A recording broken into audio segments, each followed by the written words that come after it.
Hashem's Basaytivtach Lupiagi Tilasacha. We're now in the 11th Perek of Melachim Beis, and here we have the story of Atalia. Atalia is the mother of Achazyahu, and her parents are none other than Achab and Izabel. And she grew up in a terrible situation.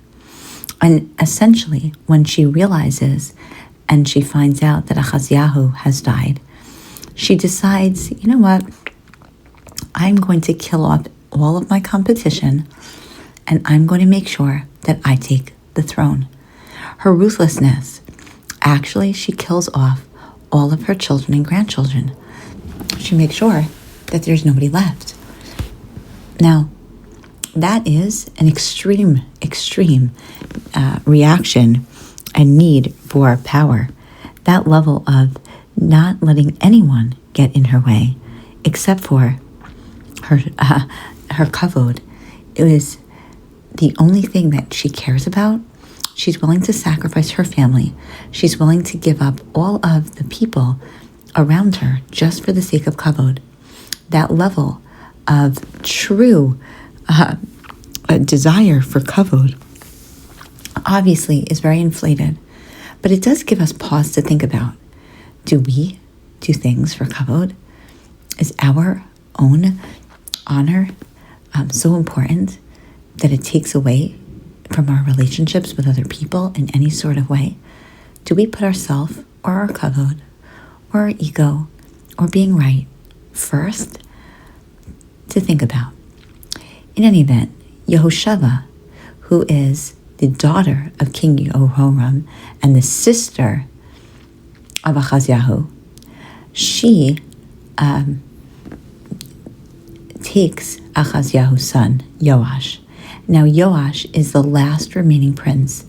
He's a little boy, and she takes him, and she brings him to a special room, B'cheder Hamitos. Now, this room was in a room that was within the Beis HaMikdash. This is a room that was hidden from Atalia, so that no, he was not going to be put to death. And he stays with her as this maid nurse for 6 years. All the while, Atalia Molechas al Haaretz. Atalia is being the queen over the land. Now, she is not anointed and she's not described in the traditional way, because Som Tasim Alecha Melech, when the people ask for a king, it's very clear according to halacha, it's Melech B'lo Malka. There's no such thing as a queen. And secondly, she is not from Yehuda. She is technically from Yisrael. And so she doesn't have the right. She's not from the Davidic dynasty. So there's no way that she could be the queen. And also, this is not, you don't usurp the power of kingship and take it. No, as we will see, there is a way in which the kings were anointed. They had the Shemin of Mishra, they had a ceremony, it's not this, just her grabbing it for herself. And so when the Navi describes, it doesn't describe or call her a Malka in any way, shape, or form, but does suggest that she was reigning over the land. Now in the 7th year, Yehoyada, who is the Kohen Gadol, who is married to Yehoshava, so they're in cahoots together, right? So he takes all of the important royal guards and has them come to the house of the Beis HaMikdash, and he makes a deal with, and he makes them swear and take oath, and he shows them this precious Bayar Osam es Melech ben Hamelech. He shows the one remaining person in the whole David's dynasty. How significant, how important, how hopeful. Now what's interesting is this whole story, many say, is a tikkun to Nov. If we remember the one person who is remaining, what does that remind us of? Oh yeah, that's right. Remember, as a result of David going into Nov era Kohanim, it was commanded that to wipe out, and everyone, Shaul killed every single person except for one in Nov era Kohanim. One had escaped. And so here it's reminiscent And perhaps this is the tshuva process. Now, David didn't directly, God forbid, kill out the Kohanim, but because he came into the area, and and Shaul thought that they were in cahoots, and he put Nov vulnerable to Shaul, getting angry. And as a result, so there you have the story of the one king, one person who's left and runs away is really very reminiscent of that same story. And so here's what you're going to do. He basically tells them that there is going to be a third of you that are on duty for the week. You're going to maintain over the royal palace. Another third of you is going to be at the special gate. And the other third is going to be behind the guards, and you're going to keep watch over Habayis Mesa on every side. Everyone in this royal guard is going to guard this child. This child is going to be really taken care of because this is, reminding of the bris that David HaMelech has with Hashem, that there is going to be a continuous process, that the Malchus is going to continue, and there's one remnant left. And perhaps that this is more like a mashal, that HaKadosh Baruch Hu is really upset with Bnei Israel for what they're doing. But there's that part of the Jewish people that are with Hashem, that are trying, or perhaps each one of us inside of us. There's a Pintel Yid that really wants to be saved, that really wants to be able to be fleshed out as being and anointed and highlighted. So ultimately, there's this whole situation that he creates about how these guards are going to protect. And they have to surround the king on every side with Kelav Biado, which arms? These are the arms, the special weaponry of David HaMelech. And whoever gets through should be killed. No one comes through. You need to stay close to the king. When they go out and when they come. And so clearly here, what we have is a very strong plan that involves these guards. Now, obviously, there's some level of we have to do our hishtadlus. They have to continue to watch over this little guy. But by the same token, obviously, it's from HaKadosh Baruch Hu. Now, he's living in the Beis HaMikdash. Some say he's living perhaps even in the Kodesh Kodashim. And so it's so incredible that that they're asking to physically take care of him when clearly he's under the best spiritual protection that there could be. How ironic is that? And that's exactly what happened. Those who were on duty with 1 week and then they're off duty, they presented themselves, Yehoyada, and the Yehoyada gives to the heads of hundreds, all of David HaMelech's weaponry, and that were kept in the Beis HaMikdash. And the guards, everyone, if you could just picture, these guards are guarding this kid with all of their might on every side. And perhaps, again, who is he? He's the representation of the Malchus David, but a relationship and Kodesh in this world. Now Yehoyada brings out. So what happens?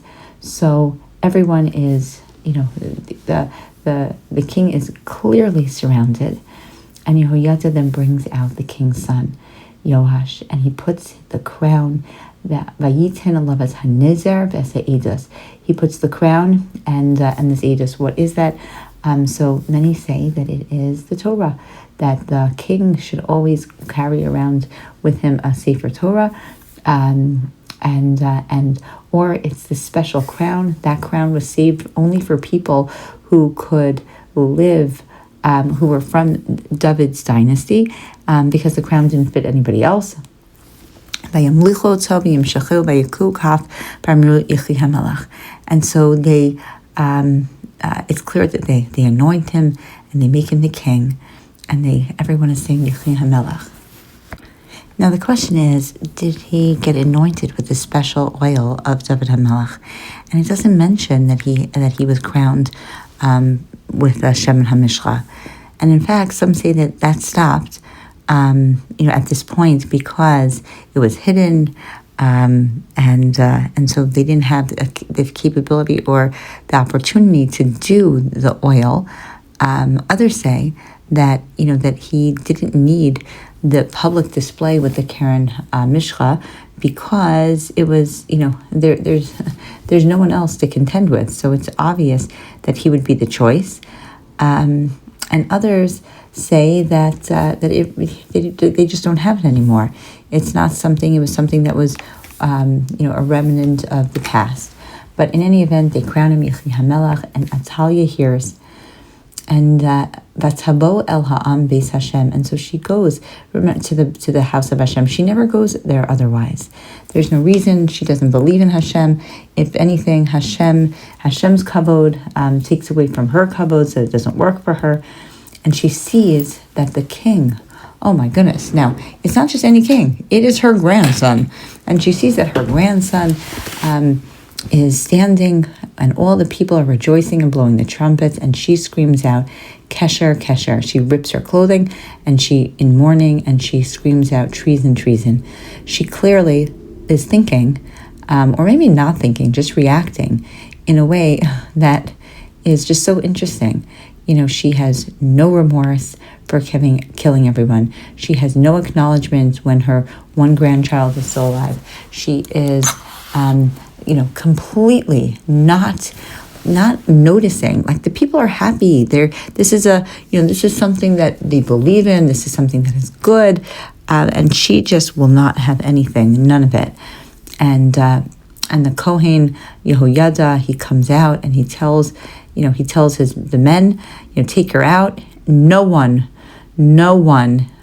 she cannot be killed in the house of Hashem. That's murder. Murder is tuma, and the two cannot mix. And ultimately, he commands her, just nobody.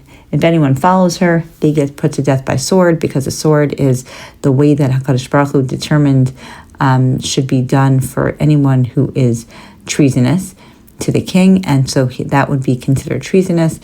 And what's also interesting is Yehoyada, who's the Kohen, he's in charge of the army. He's in charge. There is definitely not a separation between church and state at this point. And they basically clear a passage for her. And they make sure that she is put to death.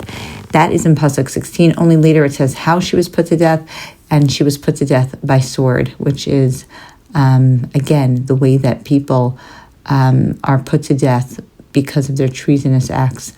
And ultimately, what happens, Yehoyada, in this, when the king becomes the king, there is a very strong connection between Hashem and the Malchus and the people, and everyone is to be Hashem's people, and all the people, they go to the Beis HaBaal, and they tear it down and they smash it, and they absolutely take care of Matan, who was the Kohen for the Baal, and they make sure that there are guards placed over the Beis Hashem, and it's interesting. They completely destroy, everything is destroyed, and they take the guards and all the people of the land, and they escort the king from the Beis Hashem into the royal palace through the gate of the guards, and this little boy, takes over onto the royal throne, and as a result, the people, Vayismach Kol Am Haaretz, everyone's happy. The smart people, the less smart people, everyone is content by Ir Shakta, and the people, they're quiet. Why is the city quiet? The city's quiet because it would have been Atalia who was a rebel rouser. It would have been Atalia who created a divide. Here, the people are quiet. They're, everything's quieting down. They're realizing what the right path is. They're trying to destroy as much of, the avodah zarah as they can muster. But essentially, and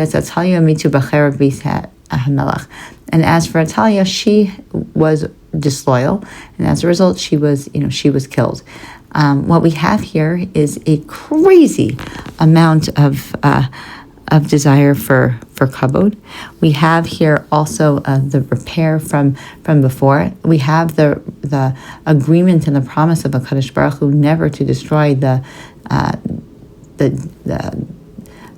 beautiful dynasty of David HaMelech.